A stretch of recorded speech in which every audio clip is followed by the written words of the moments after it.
Okay, we're back. So, one of the issues, when you were looking at the interview, you were hearing from an individual person and thinking about how an individual person responds to issues. When you looked at the other studies,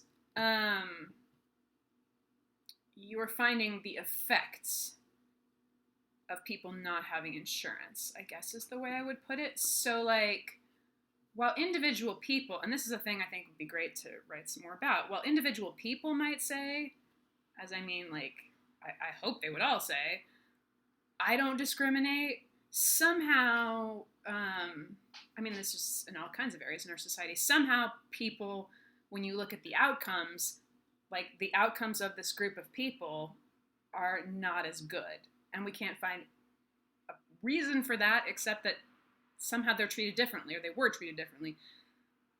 Or you know, I mean, like at some point they're being treated differently and that's really having an effect on their lives. So that just makes me wonder about the whole thing. And again, maybe you can get into this in the other paper about to what extent are individuals prevented from doing what they think is ethical? To what extent are they, do they not try to push back on things and say, no, this is wrong?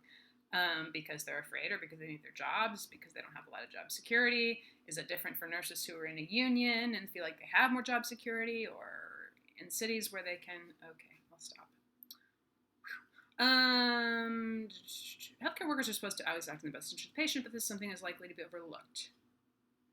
Sometimes it is difficult to set aside your beliefs to act in favor of others, and this could lead to healthcare workers doing what they think is right rather than what the patient wants. It could, and boy, it would be awesome if your nurse would speak to that. However, this is not a great time to re-interview her. I understand that. The healthcare field keeps advancing, making new discoveries, yet there are still some ethical issues in this field that have yet to be solved. The issue with access to healthcare and do not resuscitators to the main issues in the medical field today. Sorry. The main pattern that emerged from this research is that there are no clear answers to how to solve these issues. Even though there are no clear solutions, what can we do as citizens to help solve these issues in medicine? Oh, okay. The ending is strong. Even though there are no clear solutions. Okay.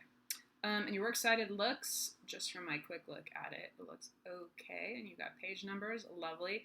Okay, so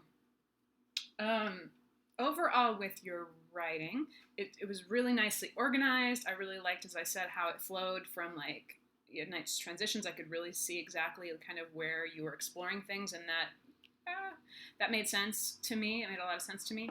I feel like the biggest thing you need to do to make this stronger is to just go through your intro and your conclusion and cut out everything that doesn't need to be said. I know that's going to make you nervous about making it long enough, but I would just much rather read. You'll have a stronger paper, and I'm not going to obsess about word count and page count, especially not now. I would also say that like your intro and your conclusion are definitely the weakest parts of your paper, and that's very normal.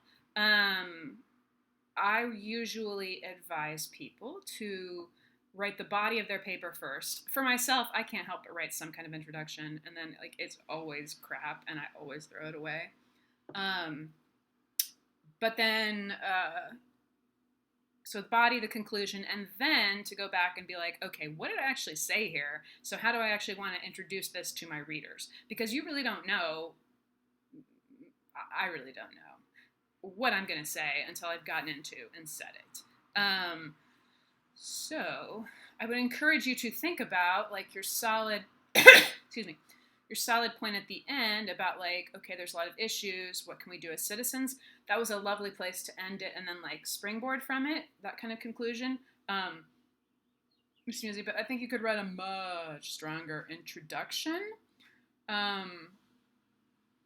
You could, for example, include like a personal story. You could include a story from the news. You could include, just a tiny bit about the history of medicine, because it is a skill to write some of these sentences that are just sort of like bringing you in and kind of filler, but you have so many of those that you could lose a lot of them, and I think it would be stronger. Okay, I enjoyed your paper very much. What a super, incredibly important, timely issue to be talking about. And again, I apologize. I feel like you've gotten like the most interruptions and the most noise of any video, but here it is. And I hope you have a good day.